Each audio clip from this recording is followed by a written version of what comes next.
My name is Noelle, a 40-year-old housewife, and today I want to open up about my family. It's a simple setup. Me, my husband, who's the same age as me, and our recently turned 16-year-old daughter. Back in college, I met my husband. We fell in love, got hitched. Nothing extraordinary. While I tend to have a more rough around the edges personality, he's the meticulous type. Obsessive about the arrangement of things, he wouldn't rest until they were just so. Initially, I thought marriage would smooth out our differences, but reality didn't play out as sweetly as I'd hoped. His meticulousness only intensified post-wedding. I found myself bending over backwards to accommodate his rules, even the ones that grated on me. Arguments became a daily affair. Days blurred into one another, devoid of any respite. Amidst this chaos, our daughter entered the scene, 2 years into our marriage. I hoped her arrival would bring tranquility, but alas, my husband's demeanor shifted drastically. Rather than adapting to our daughter's needs, he resented the disruption to his routine. Nights echoed with his sharp words directed at her tiny cries. He even declared himself exempt from any parental duties, leaving me to bear the brunt of childcare alone.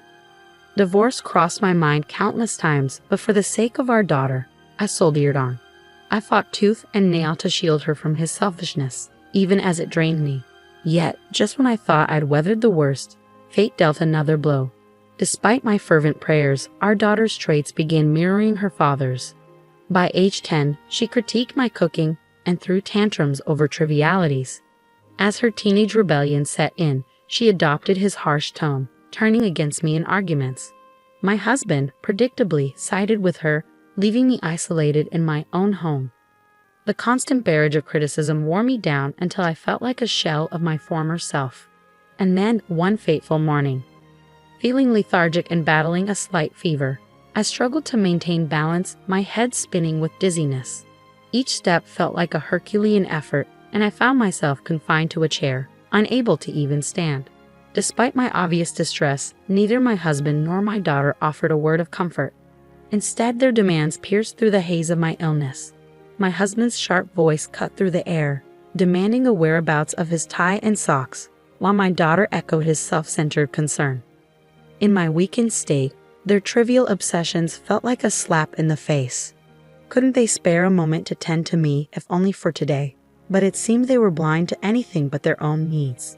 Summoning what little strength remained, I bid them farewell as they left the house, only to collapse in the hallway moments later. The next thing I knew, I found myself on the living room couch, the familiar ceiling above me. Though still fatigued, a sense of relief washed over me. The uninterrupted sleep had worked wonders, rejuvenating my weary body. Despite the lingering fog of sickness, there was a strange comfort in this half-awake state. But as evening descended, reality came crashing back. Panic surged through me as I realized the time, past 5 in the evening, and the mountain of unfinished chores awaiting me. With no time to spare, I hurried to the kitchen, cobbling together a meal from whatever leftovers I could find. Just as I began to wrestle with pots and pans, my daughter arrived home. Her timing couldn't have been worse. Unapologetically, she commented on the delay in dinner, brushing off my hurried apology before retreating to her room. Soon after, my husband returned from work, adding to the chaos of the evening. "What, you're still cooking dinner?" My husband's words dripped with discomfort, his meticulous routine disrupted by the sight of me still in the kitchen. His routine after work was sacred, so any deviation must have set off alarm bells. With barely a word, he retreated to his room, the rustle of his changing clothes signaling the passage of time. I glanced at the clock, just 15 minutes left. Desperation fueled my movements as I chopped and stirred, every second ticking away ominously. Despite the rushed preparation, I managed to plate the meal just as my husband emerged. Relief washed over me momentarily, but it was short-lived. "What the hell is this? Who could eat this?" His outcry pierced the air, his dissatisfaction palpable. Confusion and frustration bubbled within me. "What's wrong?" I dared to ask, only to be met with an inexplicable surge of anger from him. "You overcooked it. The color is off, and the vegetables aren't evenly cut," he criticized, his tone cutting. "I'm sorry, I was pressed for time today," I offered weakly, feeling the weight of his judgment bearing down on me. "Pressed for time? You're not working. You have plenty of time," he retorted dismissively, igniting a firestorm within me. As if my efforts were insignificant, as if my struggles meant nothing. Why do I have to be spoken down to by a husband who doesn't even notice my discomfort? I have no time at all. I erupted, the floodgates of frustration bursting open. His reaction was unexpected. A step back, fear flickering in his eyes. What struggle? House chores can be done at your own pace, isn't it easy? He challenged, his ignorance a dagger to my already wounded pride. Fury coursed through me. What do you know? It's not like I can just do them at my own pace. I couldn't hold back any longer. I was feeling really sick today, you know. I pushed through and made dinner, and you didn't even take a bite. How do you think that makes me feel? Tears welled up in my eyes, emotions bursting forth like a dam breaking. Seeing my husband's face pale, I managed to rein in my emotions, though I was still short of breath, dizzy from the shouting. I awaited his response, hoping for a simple apology, a shred of understanding. But his words quivered with defensiveness. Do you have any idea how much I struggle to support our family in this world? He countered. So you're saying I'm just living easy and free? That's just an excuse. I'm not your slave, I shot back, refusing to be silenced. But the tension escalated, and I sensed his anger building, threatening to erupt into something more violent. I braced myself, ready to stand my ground. Before I could utter another word, our daughter burst from her room, shock evident on her face. Your voices can be heard outside. Stop it, it's embarrassing. She scolded, her interruption a jolt to our heated exchange.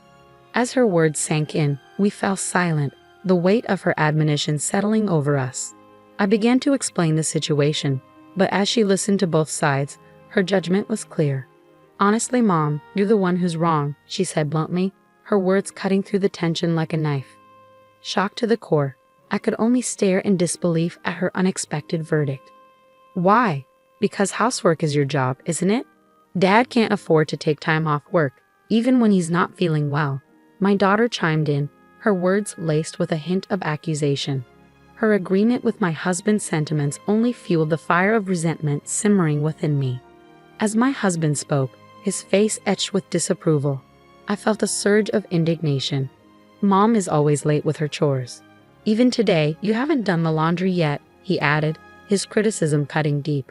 Their words shattered the fragile facade of composure I had been clinging to. So you're both saying I'm not trying hard enough? I questioned, my voice trembling with hurt. Maybe you're not trying hard enough. I could probably do it better and faster, my daughter interjected, her words like a dagger to my already wounded pride. Yeah, you're too laid back. I bet we could manage without you, Mom, she continued, her callousness slicing through me like a knife. Was I truly dispensable, I wondered? Had I become so insignificant in my own home, so easily replaced? The realization hit me like a ton of bricks, driving me to flee the suffocating atmosphere of our house. Before I knew it, I found myself in a darkened park, my feet aching from the hasty escape. As I sat on a bench, the chill of the night air seeping into my bones, I realized I hadn't even bothered to put on shoes in my haste.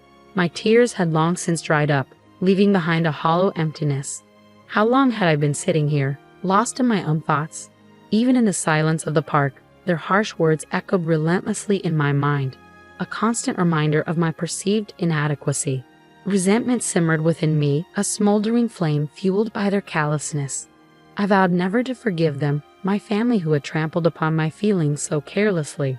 With a newfound resolve burning quietly within me, I returned home. The next morning, I set about my tasks with a steely determination, my every movement a testament to the strength of my fighting spirit. I meticulously prepared a menu fit for a feast, as extravagant as a dinner at a famous restaurant. As the final touches were made, my husband and daughter entered the living room almost in unison, their faces void of any acknowledgement towards me as they took their seats. Come on, let's have breakfast, I announced, hoping to break through the icy tension that hung in the air. My daughter, rather than my stoic husband, spoke up. Mom, what's going on? Today's breakfast is really fancy, she remarked, her confusion evident. It's your 16th birthday today. Did you forget? I asked gently, hoping to stir some recognition. Yeah, I did forget. You should at least remember your own birthday, right, Dad? She turned to him, seeking validation. After a brief exchange of curt words, they both awkwardly began their meal. The atmosphere was strained, lacking the usual warmth and laughter that accompanied our family gatherings. It was evident they were scrutinizing my every move, perhaps unaware of the hurt they had caused or simply unwilling to acknowledge it. While I could understand my husband's aloofness to some extent, my daughter's behavior stung deeper. She was the child I had nurtured and loved, hoping she would grow into a compassionate and understanding individual. It's often said that daughters resemble their fathers, but with proper upbringing, she should have also inherited a sense of empathy and consideration. Regrets? Sure, I have them, but dwelling on them now seems pointless. Listen, I began, and just that single word shifted their expressions. What? What's going on? My husband's voice wavered as he questioned. Starting today, I'm leaving this house, I declared, and their faces drained of color in unison. Hold on, why? They both protested simultaneously. You said you could do the housework better than me, I reminded my husband, my tone firm. I didn't say anything like that, he retorted, but I cut off my daughter's potential argument before it could begin. Whether you remember saying it or not, you did. And you, I turned to my husband, said I have more free time because I'm at home. It's just an excuse. He didn't respond, and I pressed on. Don't misunderstand.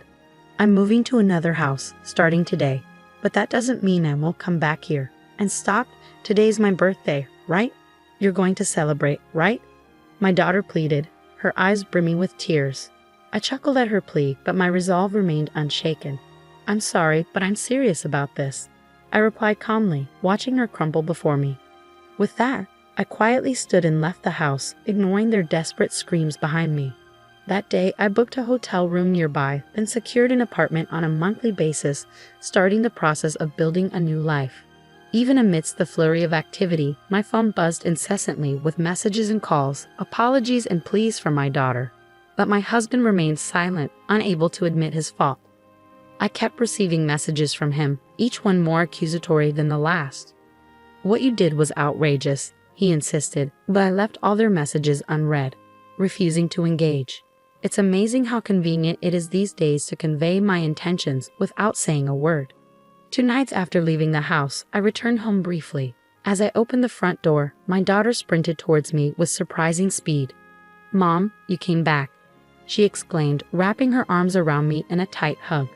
I just came back to pick up something I forgot, I replied, gently disentangling myself from her embrace and making my way to the living room. Nothing had changed in the living room as expected. However, the kitchen was a mess, littered with convenience store lunchboxes, instant ramen cups, and discarded bottles.